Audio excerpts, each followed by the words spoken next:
وسلم الذي أرسله بالحق بشيرا ونذيرا وداعيا إلى الله بإذنه وسراجا منيرا فقد قال الله تعالى في كلامه المجيد وفي فرقانه الحميد সবাই মিলে কৃপণতা লাজুকতা পরিহার করে মহাবিশ্বের বিস্ময় জলজল ভাস্বর সত্যপূর্ণ মহিমান্বিত কোরআনুল কারীম আমরা তেলাওয়াত করার চেষ্টা করব। আল্লাহ পাকের কাছে কামনা করব প্রত্যেকটা হরফের পূর্ণ বারাকাত আল্লাহ যেন আমাদেরকে দান করেন। পড়ে না আমিন। সকলে আমার সঙ্গে পড়ে না আউযু বিল্লাহি মিনাশ শাইতানির রাজীম বিসমিল্লাহির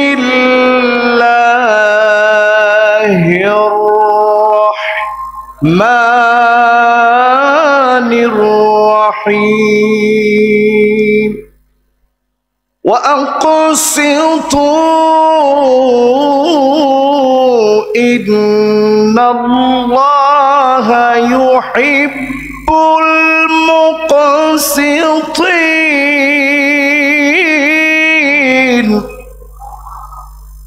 সকলে উচ্চ আওয়াজে পড়েন সাদাকাল্লাহুল আযীম। وقال تعالى في شان حبيبه مخبرا وآمرا إن الله وملائكته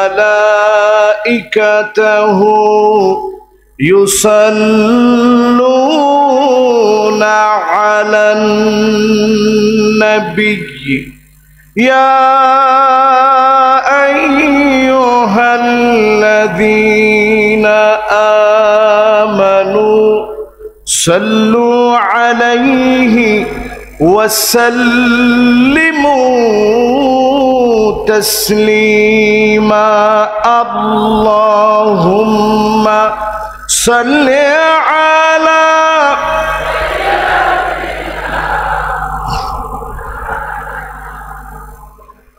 وعلى آل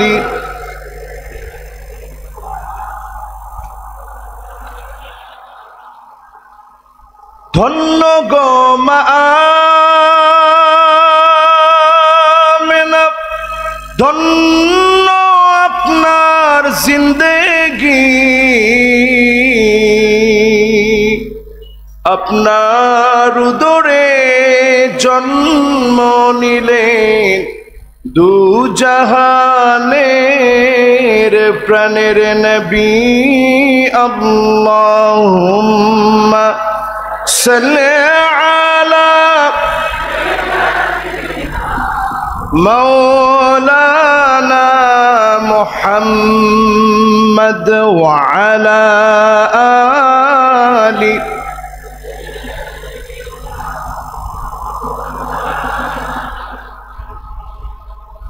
হেরা গোহায় মগ্ন দেনি ইয়া রাসূলুল্লাহ সালাম বিশ্ব সভায় আনলে তুমি মুক্তির দিশা আল কোরআন আল্লাহুম্মা সাল্লি আলা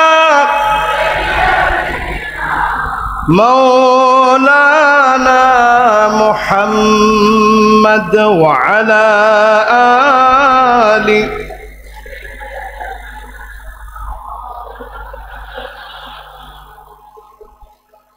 সকলে পড়ি বালাগাল উলা বিকামালিহি কাশাফাদ দুজা বিজামালিহি হাসনাত জামিউ খিসালিহি सल्लु अलैहि अगर ना होती फूल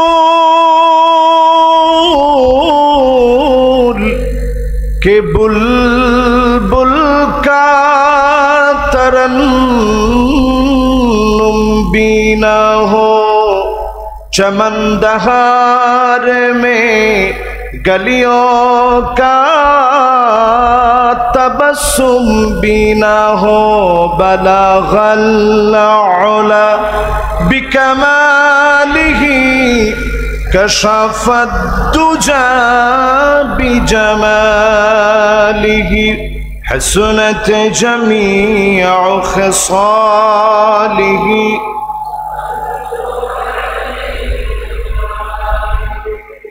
सूरज जना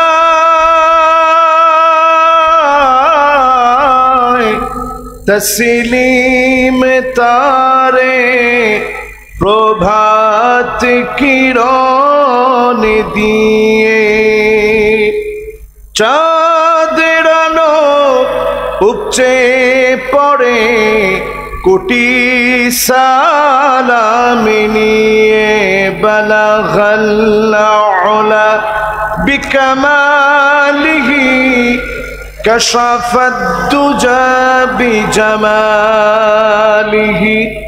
हसनत जमीउ खिसालिही।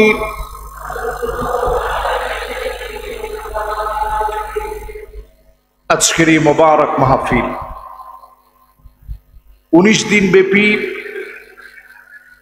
অর্ধ শতাব্দীর উপরে হয়েছে। 54তম আন্তর্জাতিক সিয়ারাতুন নবী সাল্লাল্লাহু আলাইহি ওয়াসাল্লাম উপলক্ষে মাহফিলে সিয়ারাতুন নবী সাল্লাল্লাহু আলাইহি ওয়াসাল্লাম সিরাত ময়দান শাহ মঞ্জিল চুনতি লোহাগড়া চট্টগ্রাম মোবারক মাহফিলের শেষ রজনীতে আজকের এই মাহফিলের সম্মানিত হাদারাত উলামায়ে কেরাম ফুদালা কুরামা আইম্মা যতজন আজকের এই মাহফিলকে ধন্য করলেন, এই মাহফিলে উপস্থিত সম্মানিত মুরব্বিয়ানে আযম, তারুণ্যের উচ্ছ্বাস, দিক দিগন্তের দিকপাল তরুণ প্রজন্মের আমার তরুণ ভাইয়েরা, পর্দার অন্তরালে এই মুহূর্তে শ্রবণরতা হয়েছে আমার মা এবং বোনেরা, সকলকে জ্ঞাপন করছি ইসলামের সর্বশ্রেষ্ঠ অভিবাদন।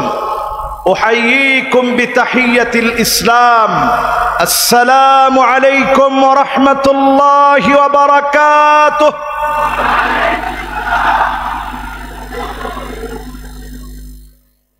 যে মহান মালিক জালেম শাহীর দীর্ঘদিনের জুলুমের পরে 2018 সনে এই ময়দানে কথা বলেছিলাম, তারপর থেকে পাঁচটা বছর যেই জালেমদের জন্য আসতে পারি নাই, কথা বলতে পারি নাই, ওই জালেমদেরকে বিতাড়িত করে ময়দানকে আল্লাহ উন্মুক্ত করে দিয়েছে। জালেমরা থাকতে পারে নাই, জালেমরা থাকতে পারবে না, জালেমদেরকে আল্লাহ স্থায়ী করে না, ঠিক কিনা বলেন?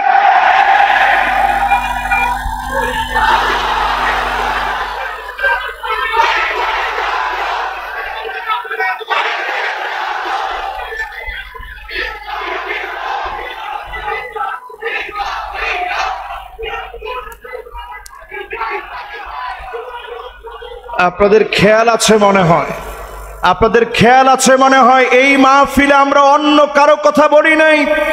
এই মাহফিলে আমাদের বাংলাদেশের নয়, শুধু সারা পৃথিবীর মুফাসসিরে কোরআনদের অন্যতম মডেল মুফাসসিরে কোরআন, আমাদের হৃদয়ের মণি আল্লামা সাঈদী রাহমাতুল্লাহ আলাইহির নাম বলার কারণে 5 বছর আমাকে আসতে দেওয়া হয় নাই, ঠিক কিনা বলে? অন্য কোনো কারণে নয়, অন্য কোনো কারণে নয়।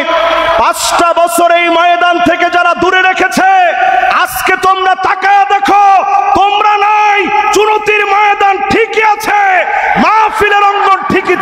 ঠিক কিনা বলেন? এই মাহফিলের অঙ্গন থেকে আমরা বলতে চাই, জালেমদের জুলুম শেষ হয়ে যাবে, হক আর ন্যায় আর ইনসাফ প্রতিষ্ঠিত হয়ে যাবে। জোরে কোন আল্লাহু আকবার। আপনারা কি আমাদের সঙ্গে আছেন? জোরে বলেন আছেন? এই মাহফিলে যারা এতদিন পর্যন্ত দেখে আসতেছেন, গত বছর আমি একটু সালাম দিতে এসেছিলাম শুধু দোয়া নেওয়ার জন্য। আমি যখন এই মাহফিলে আজকে স্টেজে কথা বলতে বসছি, ঠিক সেই মুহূর্তে আমাকে বলা হয়েছে, হুজুর আমাদের আপ্রাণ চেষ্টা ছিল একটু সালাম বিনিময় করবেন। জালেমরা সালামটা পর্যন্ত দিতে দেয় নাই, ঠিক কিনা বলে? এই রকম জুলুম করে তারা প্রত্যেকটা জায়গায়, প্রত্যেকটা স্থানে জালেমরা জুলুম করে আলেমদেরকে পর্যন্ত তারা জুলুম করতে করতে নিঃশেষ করতে চেয়েছে, ঠিক কিনা বলে? আজ জালেমদেরকে যিনি শেষ করে দিয়েছেন তিনি কে? আগামী দিনও যেন কোনো জালেম মাথা চারা দিয়ে উঠতে না পারে, আগামী দিনে যেন কোনো জালেম মাথা চারা দিয়ে উঠতে না পারে। এই চুনতির ময়দান থেকে প্রতিজ্ঞাবদ্ধ হতে হবে, ইনসাফের ভিত্তি এই জমিনে কায়েম করা লাগবে।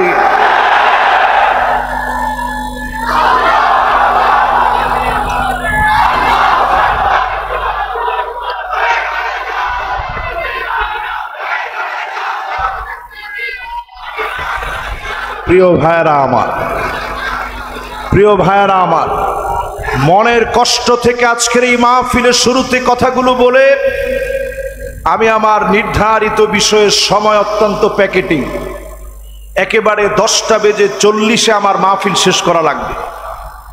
অলরেডি আমি ঘড়ির দিকে তাকায় দেখতেছি 9:40 বাজে।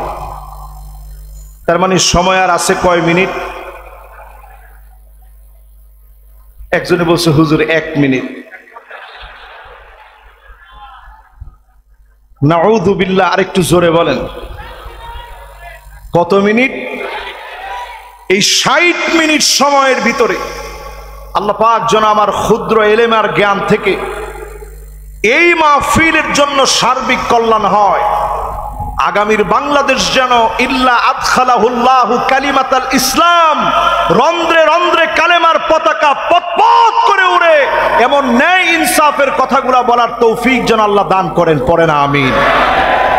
এখন দোষ তো আমার না, কমিটি আমাকে যে বিষয় দিয়েছে এই বিষয়ে দাবি রাখে হক কথা হকভাবে প্রচার করে বুঝায় দেওয়া, ঠিক কিনা বলেন? আমি যে আয়াতে কারিমা তেলাওয়াত করেছি, এই আয়াতে কারিমা সূরা হুজরাতের 9 নং আয়াত। সবাই বলেন সূরা হুজরাতের কয় নং আয়াত? আর একটু জোরে বলেন কয় নং আয়াত? ওয়া আকাসিতু ইন্নাল্লাহা ইউহিব্বুল মুকসিতিন। কথাটা কার? আল্লাহর কথা বলার সময় সবাই নিশ্চুপ হয়ে গেছেন, আওয়াজ করে বলেন কার? আল্লাহর হাবিব বলেন, আবু যর শোনো, লা আনতা গুদুয়া ওয়া তাআল্লামা আয়াতাম মিন কিতাবিল্লাহ খায়রুল লাকা মিন আন তুসাল্লিয়া মিয়াতু রাকাত। একটা আয়াত যদি বোঝার চেষ্টা করেন, ওঠার আগে 100 রাকাতের চাইতে বেশি সওয়াব যিনি বান্দার আমলনামায় দিয়ে দিবেন তিনি কে?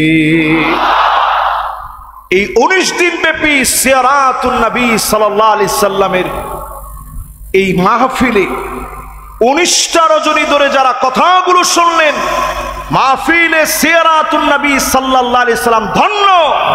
আপনাদের প্রত্যেকটা রজনীতে যিনি হাজার হাজার রাকাতের সওয়াব আমলনামায় দিয়েছেন তিনি কে? একটা আয়াত বুঝলে সওয়াব কত? সবাই ভুলে গেছেন। 100 রাকাতের সওয়াব যদি একটা আয়াত বুঝলে হয়, প্রত্যেক মুফাসসির তার তাফসীর করতে গিয়ে যত আয়াত বলেছে সওয়াব দিয়ে যিনি ভরপুর করে দিয়েছেন তিনি কে? হাত্তাল হিতানু ফি জাওফিল মা, পানির ভিতরে যত মাছ আছে সব মাছগুলা আলেমদের জন্য দোয়া করতে থাকে, তালিবুল ইলমের জন্য দোয়া করে, মানে হলো যারা কোরআন শিখবে, সুন্নাহ পড়বে, সুন্নাহ শিখবে, কোন মানুষের জন্য ক্ষতি করবে না, সবার জন্য ন্যায় আর ইনসাফ বজায় রাখবে। এই ন্যায় ইনসাফ বজায় রাখার কারণে মাস পিপিলিকা পর্যন্ত আলেমদের জন্য দোয়া করবে, আপনার আমার জন্য দোয়া করবে। যিনি গুনাহ খাতা মাফ করে কবুল করে নেবেন তিনি কে? কথা কি আপনারা সবাই বুঝতেছেন? একখানা ডর হরি হন না, বুঝুন না? সবাই বুঝতেছেন? সূরা হুজরাতের কত নং আয়াত? মাশাআল্লাহ, কত নং আয়াত? এই জমিনের ভিতরে যদি আপনি ইনসাফ প্রতিষ্ঠা করার চেষ্টা করেন, এই জমিনের ভিতরে যদি আল্লাহর অর্ডার মতো সুবিচার করো, এরপরে আল্লাহ বলেন নিশ্চয়ই আল্লাহ রাব্বুল আলামিন সুবিচারকারীদেরকে ভালোবাসেন। সুবিচার যদি এই জমিনে প্রতিষ্ঠিত হয়ে যায়, জমিনটাতে যিনি সম্পদ দিয়ে নিয়ামত দিয়ে ভরপুর করে দিবেন তিনি কে? আফগানিস্তানের দিকে তাকায় দেখেন, ইনসাফ আর সুবিচার প্রতিষ্ঠা করার কারণে মুদ্রার দাম বেড়ে গেছে, প্রকৃতি যেন উজাড় করে তাদেরকে দিচ্ছে, সারা দুনিয়াকে টেক্কা লাগায় দিয়েছে, আমেরিকার মতো শক্তিকে হারায় দিয়েছে, রাশিয়ার মতো শক্তিকে হারায় দিয়েছে। গরম মেজাজের মানুষ হওয়ার পরেও ওই মানুষগুলোকে দিয়ে ইনসাফ প্রতিষ্ঠা করার কারণে এত বিজয় আল্লাহ দিয়েছেন। আজ যদি আমরাও সুবিচার প্রতিষ্ঠিত করতে পারি, আমার দেশের চিত্র যিনি পাল্টায়া দিবেন তিনি কে? প্রত্যেক শাসকের ক্ষেত্রে 5টা আলামত দেখা লাগবে। সবাই বলেন কয়টা? শাসকটা সুবিচারের উপরে আছে কিনা দেখতে হবে 5টা আলামত দিয়ে। জোরে একটু আঙ্গুলগুলা উঁচা করে বলেন তো কয়টা আলামত দিয়ে? এবার আপনারা বিগত সরকারের 1টা বছর 2টা বছর নয়, 16টা বছর আপনারা মিলায় দেখেন তাদের ভিতরে আপনারা এই 5 আলামত পাইছেন কিনা। 1 নাম্বার আলামত লাগবে হুব্বুন নাস, মানুষ তাদেরকে ভালোবাসবে, মন থেকে দোয়া করবে। যেই মুক্তিযোদ্ধা বলে বলে রাজাকার বলে গালি দিয়েছেন, একটা মুক্তিযোদ্ধার সন্তান আপনার পক্ষে মিছিলে নামে নাই, ঠিক কিনা বলেন? কি প্রমাণ বহন করে? রাষ্ট্র পরিচালনায় অনেক বুদ্ধি বিবেক ছিল, কিন্তু শুধুমাত্র ন্যায় আর ইনসাফ না থাকার কারণে মানুষের ভালোবাসার জায়গা আপনারা অর্জন করতে পারেন নাই, ঠিক কিনা বল? যেই মানুষটাকে আপনারা 13 বছর জেলে রাখলেন, প্রিয় মুফাসসিরকে 13 বছর জেলে রাখার পরেও উনার আকাশচুম্বী জনপ্রিয়তা রাজাকার বলে বলে কমাতে পারেন নাই, দিন দিন জনপ্রিয়তা বেড়ে গিয়েছে, ঠিক কিনা বলে?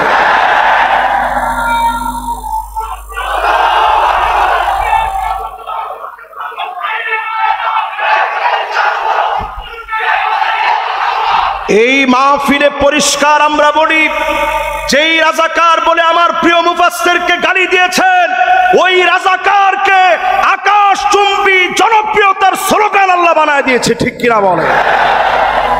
আমার তো মনে হয় রাজাকার এই শব্দটা যদি ওই দিন না বলা হতো, টেলিকনফারেন্সের সাংবাদিকদের সামনে রাজাকার যদি বলা না হতো, দেশের এই পরিবর্তন আসতো না। এই গালি দিয়ে আল্লাহ পরিবর্তন দিয়ে দিয়েছে, ঠিক কিনা বল? শাসক গোষ্ঠীরা যদি ন্যায় আর ইনসাফ প্রতিষ্ঠা করতে চান, জনগণের পাশে গিয়ে দাঁড়ান, বুকের সাথে বুক মিলান। আমিরের জন্য যেই নীতি হবে, রাজার জন্য যেই নীতি হবে, প্রজার জন্য জনগণের জন্য একই নীতি লাগবে, ঠিক কিনা বল? 1 নাম্বার আলামত লাগবে মানুষের সঙ্গে ভালোবাসা অর্জন। এই ভালোবাসা অর্জনে আমার দেশের স্বাধীনতার অর্ধ শতাব্দী পার হওয়ার পরেও মাহফিলের বয়স যেমন, আমাদের স্বাধীনতার বয়সও তেমন। এই স্বাধীনতা অর্জনের এতগুলো বছর গিয়েছে, অনেক শাসক এসেছে, পূর্ণরূপে ভালোবাসা নিতে পারে নাই, কারণ তারা ন্যায় আর ইনসাফ প্রতিষ্ঠিত করতে পারে নাই, ঠিক কিনা বলেন? কয় নাম্বার গেছে? মাশাআল্লাহ, একখানা ডর হরি হন না। ক নাম্বার? নম্বরের পরে কয় নাম্বার জানি হয়? 2 নম্বরে হুব্বু তাদাব্বুরিল কোরআন ওয়া তিলাওয়াতিহি ওয়া সিমাইহি। কোরআনকে প্রতিষ্ঠা করার জন্য ভালোবাসা লাগবে। এই কোরআন শুনবে, এই কোরআন বুঝবে, কোরআন অনুযায়ী রাষ্ট্র পরিচালনা করবে। আমার দেশে বিগত দিনগুলোতে কোরআন দিয়ে রাষ্ট্র চলছে, মদিনা সনদ দিয়ে রাষ্ট্র চলছে। সুবহানাল্লাহ। ঘুম থেকে উঠেই যারা জায়নামাজ খুঁজেছে, 70-80 রাকাত করে যারা তাহাজ্জুদ পড়েছে, এরা যদি কোরআন দিয়ে রাষ্ট্র না চালায়, আপনি চালাবেন? আরে কথা কয় না। মাশাআল্লাহ, একখানা ডরহরি হন না, স্লোগান ঠিক আছে না? আবু জেহেলের সনদ দিয়ে যারা রাষ্ট্র চালিয়েছে, তারাই মদিনা সনদ বলে বলে ধোঁকা দিয়েছে, ঠিক কিনা বলে? কি সুন্দর কথা বলছে আমার ভাই। আবু জেহেলের সনদ দিয়ে এই রাষ্ট্রটা চলেছে, এই জন্য কোরআনের সাথে এদের কোনো সম্পর্ক ছিল না, ঠিক কিনা বলে? এজন্য যতজন আজকের এই মাহফিলে সিরাতুন নবীর 54তম অধিবেশনের 19তম রজনের শেষ অধিবেশনে যতজন আপনারা বসলেন, নিয়ত করে নেন কোরআন শিখব, কোরআন দিয়ে রাষ্ট্র পরিচালনা করব। সব দেখা শেষ, সামনে হবে কোরআনের বাংলাদেশ।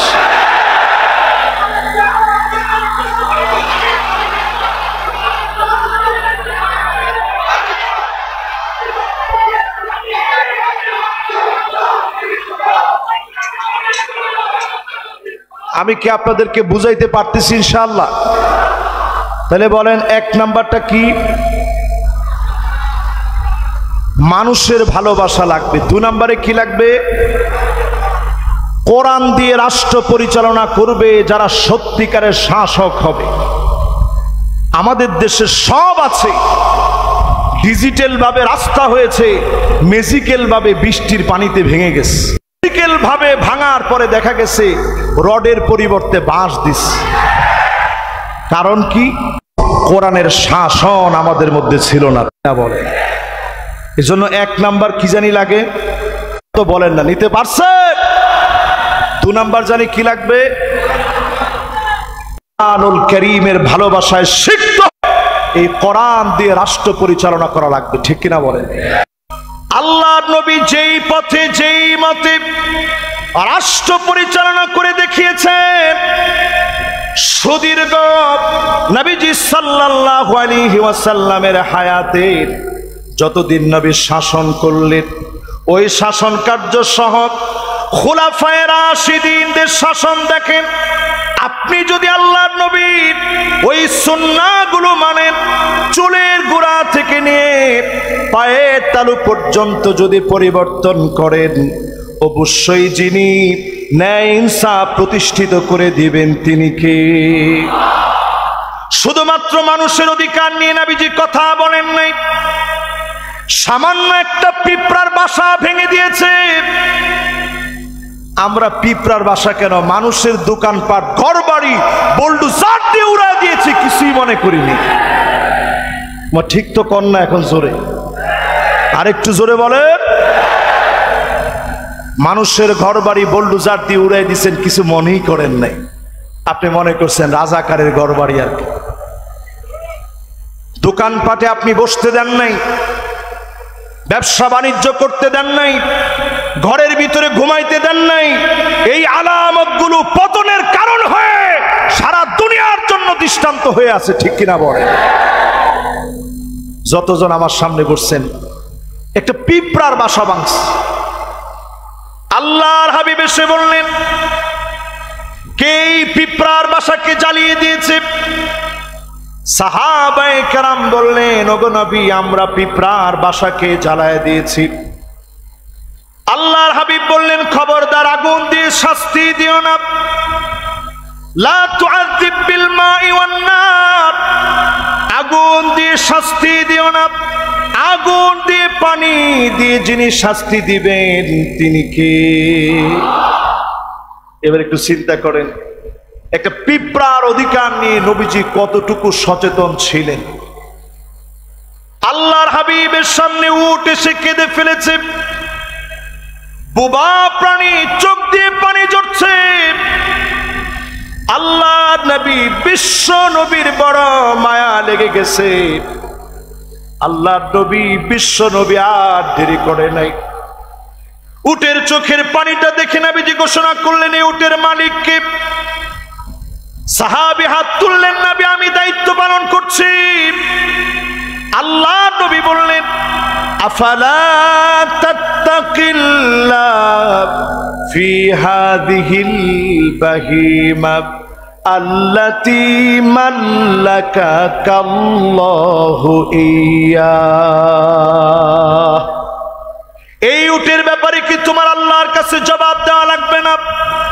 সামান্য উটের চোখের পানি দেখে উটকে কষ্ট দেওয়ার পরে খাবার না দেওয়ার কারণে জবাবদিহিতার সম্মুখীন যদি হওয়া লাগে, জনগণের উপরে অন্যায় বিচার করলে যার কাছে জবাব দেওয়া লাগবে তিনি কে? এবার বলেন কয় নাম্বারে আছেন? আরো জোরে বলেন। 3 নাম্বার পর্যন্ত আপনারা কি বলতে পারবেন? 1 2 3। 1 নাম্বার কি? আমি আবার শুধু ওয়াজ করে চলে গেলাম, কিছুই আপনারা মনে নেন নাই। এন ডললে ওয়াজ আমার কাছে নাই। 1 নাম্বারটা কি? 2 নাম্বার? মাশাআল্লাহ, এগুলো সব মুখস্থ রাখবেন। 3 নাম্বার, রাসূলের সুন্নাহ দিয়ে রাষ্ট্র পরিচালনা করা লাগবে। ফানজুরু আম্মান তাখুযুনা দীনাকুম, চুলের গোড়া থেকে শুরু করে পায়ের তালু পর্যন্ত লক্ষ্য করা লাগবে। আজ যদি আমার দেশে বলে হিজবুত তাওহীদ দেশে ইসলাম প্রতিষ্ঠা করবে, চাটা মেরে তাদেরকে তাড়াতে হবে, ঠিক কিনা বলে? এরাও তো আপনাদেরকে এসে বলবে ইসলাম প্রতিষ্ঠা করবে। নতুন করে দেখবেন বাংলাদেশে একটা ফিতনা মাথা চারা দিয়ে উঠছে। আমরা কাদিয়ানি নিয়ে অনেক সোচ্চার, কিন্তু নতুন যেই ফিতনা বের হয়েছে ওই ফিতনার নাম আহলে কোরআন। যদি এখনই আপনারা সজাগ না হন, আজকের মাহফিল থেকে পরিষ্কার বলি, আহলে কোরআন নামে কোন বন্ডকে বৈষম্য বিরোধী ছাত্র আন্দোলনের পরে সোজা থাকতে দেওয়া যাবে না, যাবে না, যাবে না।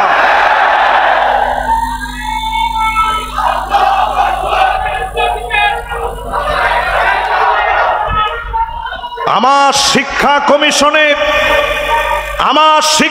কমিশনে আমার ইসলাম শিক্ষা প্রণয়নে আহলে কোরআনের বাতিল আকীদা পুষ্ট স্পষ্ট কোন কাফের যদি দায়িত্ব নেয়, এদেরকে যদি সরানো না হয়, অনতি বিলম্বে ঘেরাও কার্যক্রম শুরু হয়ে যাবে। এ মাহফিল থেকে আমরা সজাগ করতে চাই। রাসূলুল্লাহর সুন্নাহর বাহিরে এক চুল যাওয়ার কোন সুযোগ মুসলমানের জীবনে নাই, ঠিক কিনা বলেন? 4 নম্বরে, যতজন আমার সামনে বসলেন, ইসলামী শাসন এমনি আসবে না। আল ইবতিলা মানে পরীক্ষা আসবে। আজকে তাকায় দেখেন, আমার বাংলাদেশের 1 জন 2 জন না, 11 জন বাংলাদেশের শ্রেষ্ঠ সন্তানকে ফাঁসি আর অন্যায়ভাবে মৃত্যুর দিকে ঠেলে দিয়েছে, ঠিক কিনা বলে? যাদেরকে মৃত্যুর দিকে ঠেলে দেওয়া হয়েছে, হিস্ট্রি গুলা একটু পড়ে দেখেন। মরহুম আব্দুল কাদের মোল্লা রাহিমাহুল্লাহ তিনি বলেছেন, আমাকে তোমরা ফাঁসির দিকে ঠেলে দিতে পারবে, আমার চোখে তোমরা পানি দেখবে না। আমি নিশ্চিত করে আজকের মাহফিল থেকে বলতে পারি, ইসলাম প্রতিষ্ঠার জন্য আন্দোলন করতে গিয়ে রাজাকার বানায়া যাদেরকে ফাঁসি দিয়েছে, এর পুরা বিচারিক কার্যক্রম অন্যায় আর জুলুম দিয়ে ভরা ছিল, ঠিক কিনা বলে? এক এক করে প্রমাণ আসবে, এক এক করে বাংলার মাটিতে প্রমাণ হবে। তাদের প্রত্যেকটা কথা, প্রত্যেকটা বিচার, প্রত্যেকটা লিখনি, প্রত্যেকটা সাক্ষী মিথ্যাভাবে গৃহীত করে জাতির শ্রেষ্ঠ সন্তানদেরকে ফাঁসি দেওয়া হয়েছে, ঠিক কিনা বল? এইরকম পরীক্ষা যদি দিন প্রতিষ্ঠা করতে গিয়ে, ইনসাফ আর ন্যায় বিচার প্রতিষ্ঠা করতে গিয়ে সামনেও যদি এরকম জুলুম আসে আপনাদেরকে কি খুঁজে পাওয়া যাবে? একটু আওয়াজ করে বলেন, খুঁজে পাওয়া যাবে? আমরা দেখেছি যে আলেম জেলে গিয়েছে ওই আলেমের হিম্মত কমে নাই, বরং হিম্মত তাদের আরো বেশি বেড়ে গিয়েছে, ঠিক কিনা বলেন? যে আলেম যত বেশি জেল খেটেছে তার ঈমান তত পাকা পুক্ত আর মজবুত হয়েছে, ঠিক কিনা বলেন? যতদিন পর্যন্ত আল্লাহ রাব্বুল আলামিন আমাদেরকে দুনিয়ায় রাখবে, আমরা প্রত্যেকটা মুহূর্তে জীবন দেওয়ার জন্য প্রস্তুত থাকব। জীবন দিয়েছেন কে? এই জীবন দিব কার জন্যে? চিল্লায় বলেন, কার জন্যে? 4 নাম্বার শেষ। এবার কয় নাম্বার? 5 নাম্বারে যদি দিন কায়েমের পথে আপনি থাকেন, ন্যায় আর ইনসাফের পথে যদি থাকেন, শুরাইহ নামক যে কাদি, যার শাসন আমল, যার কাজী হওয়ার সময়টা এত বেশি প্রশংসিত ছিল, হযরত ওমর রাদিয়াল্লাহু তাআলা আনহুর সময় দায়িত্ব পালন করেছিলেন যেই কাজী, ইন্তেকালের সময় তিনি শুধু কাঁদতেছিলেন। সবাই প্রশ্ন করল, এত বছর ধরে আপনি কাদি, সবার ক্ষেত্রে আপনি ইনসাফ প্রতিষ্ঠা করেছেন।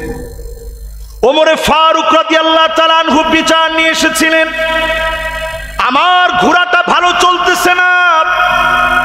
কাজী ওমরকে দেখে বিচার পাল্টে দেন নাই। কাজী বলেছিলেন, যেদিন আপনি কিনেছেন ওই দিন আপনার ঘোড়া ভালো ছিল, সুস্থ ছিল, এখন অসুস্থ হয়ে গেছে। খলিফাতুল মুসলিমিন, আপনি বলেন তো দেখি, আগামী দিন আপনি সুস্থ থাকবেন এর কোনো গ্যারান্টি দিতে পারবেন? হযরত ওমর মুস্কি হাসি দিয়ে চলে গেলেন। বুঝে ফেললেন উনি যেই কাজী নিযুক্ত করেছেন, এই কাজী পক্ষপাতিত্ব করে কোনো বিচার করে না। জোরে কোন আল্লাহু আকবার। তিনি ইন্তেকালের সময় কাঁদতেছেন। 60 বছর কাজী ছিলেন। আমাদের মানিক্কা কাজী ছিল কয় বছর? আর একখানা ডরহরি হন না, ক বছর? 16 বছরে মানিক্কার অবস্থা কি? হায় হায় হায় রে, কলা পাতার ভিতরে মানিক্কা শুয়ে আছে। মানিক্কারে কলা পাতা থেকে উঠায়া আমার দেশের প্রশাসন গামছা লাগায়া গলার ভিতরে, গরুরে দেখবেন মানুষ যদি একটু দড়ি লাগায় একটু ডিলডাল করে লাগায়, কিন্তু মানিক্কারে ডিলডাল করে লাগায় নাই। গামছাটা টান দিয়া মানিক্কারে কয়, তুই মানিক্কা না? কহ আমি কিন্তু মানিক্কা বলতাম না, কারণ সে নিজে স্বীকার করছে, তোর নাম মানিক্কা না? কহ। এই জন্য আমি বললাম মানিক্কা। যেই মানিক্কা বিচারপতি ছিল, প্রিয় আল্লাহ আমাকে ফাঁসির রায় দিয়েছে, ওই মানিক্কাকে মেহমানদারি করতে মানুষ দেরি করেনি। মাথায় হেলমেট ছিল, হেলমেটটা খুলে সিলেট আর চট্টগ্রামের ভাইয়েরা মেহমানদারি আর আতিথেয়তায় সবচেয়ে বেশি আগানো। যদি চট্টগ্রামের ভাইয়েরা পেত, মেহমানদারি আর একটু বেশি হতো। সাতকানিয়ার লোকেরা পেলে মেহমানদারি কেমন হতো ওটা আর বলার দরকার নাই। মানিক্কার মতো বিচারপতিরা শুনে রাখেন, আল্লাহর নবী বিচার করতেছেন। বনি মখজুমিয়া গোত্রের একজন মহিলা, তুয়াইমিয়া নামক মহিলা চুরি করে ফেলেছে। চুরি করলে আইন কি? একখানা ডরহরি হন না, আইন কি? চুরি করলে আইন হচ্ছে হাত কেটে দেওয়া। বনি মখজুমিয়া গোত্রের মহিলা মক্কা বিজয়ের পরে কুরাইশ বংশের শ্রেষ্ঠ একজন রমণী চুরি করে ফেলছে।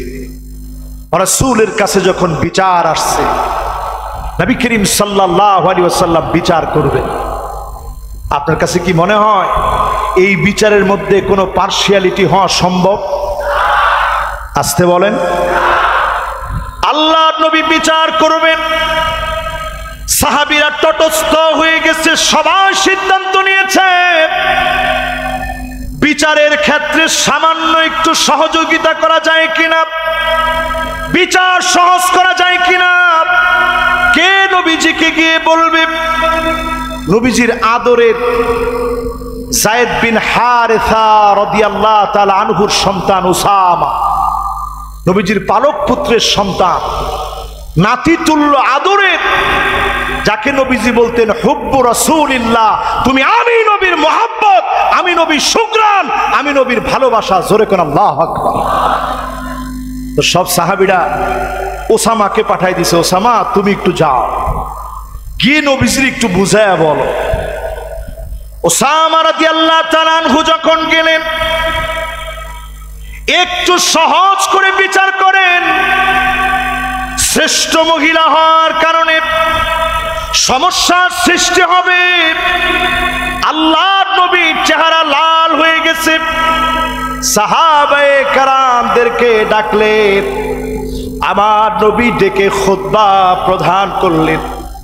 আল্লাহর নবী বললেন, ওয়াল্লাযী নাফসু মুহাম্মাদিন বিয়াদিহি, ওই মালিকের কসম যার হাতে আমি নবীর প্রাণ, লাউ ফাতিমা বিনতে মুহাম্মদ লাসারাকাত লাকাতাতু ইয়াদাহা, আমার মেয়ে ফাতেমা অবশ্যই যদি ভুল করে চুরিও করে ফেলতো, আমি ফাতেমার হাত কেটে দিতে এক মুহূর্ত দেরি করতাম না,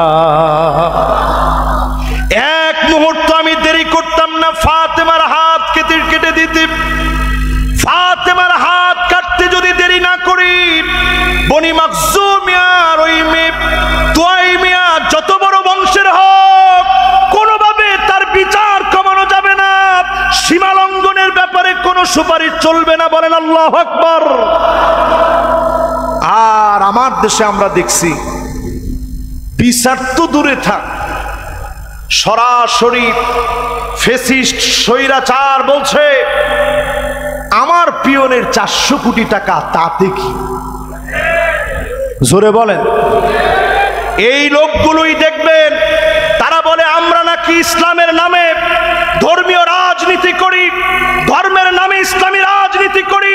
তারাই একমাত্র আমাদেরকে অপবাদ দেয়, কারণ তারা জানে কোরআন এস্টাবলিশড হলে ওই চোর ডাকাত লুটেরা তাদের হাতের সঙ্গে থাকতো না। ঠিক কিনা বলে?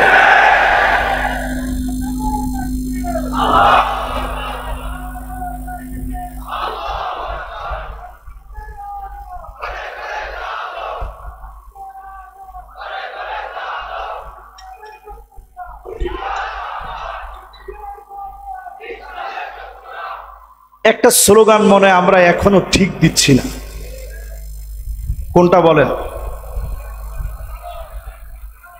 বিষয় দিচ্ছেন আমাকে ন্যায় বিচার প্রতিষ্ঠা করা। আপনি ন্যায় বিচার প্রতিষ্ঠা করবেন খালি সুন্নতির মাহফিলে? আরে কথা কয় না, কোথায়? সুন্নতির মাহফিলে ন্যায় বিচার আছে বলেই 54 বছর ধরে মাহফিল চলতেছে, জালেমরা মাহফিল বন্ধ করে দিতে পারে নাই। কিন্তু শুধুমাত্র মাহফিলে তো ন্যায় বিচার থাকলে হবে না, এই ন্যায় বিচারকে নেওয়া লাগবে পার্লামেন্ট পর্যন্ত টেনে। ঠিক কিনা বলে? আমার কথা মনে হয় আপনারা বুঝেন নাই। মাহফিলকে নেওয়া লাগবে কোন জায়গায়? আমাদের দেশের এখনো হাজার না লক্ষ লক্ষ আলেম, এখনো হাজার না লক্ষ লক্ষ আলেম এখনো মনে করে আমরা যেভাবে আছি ওইভাবেই ঠিক আছি। সমস্ত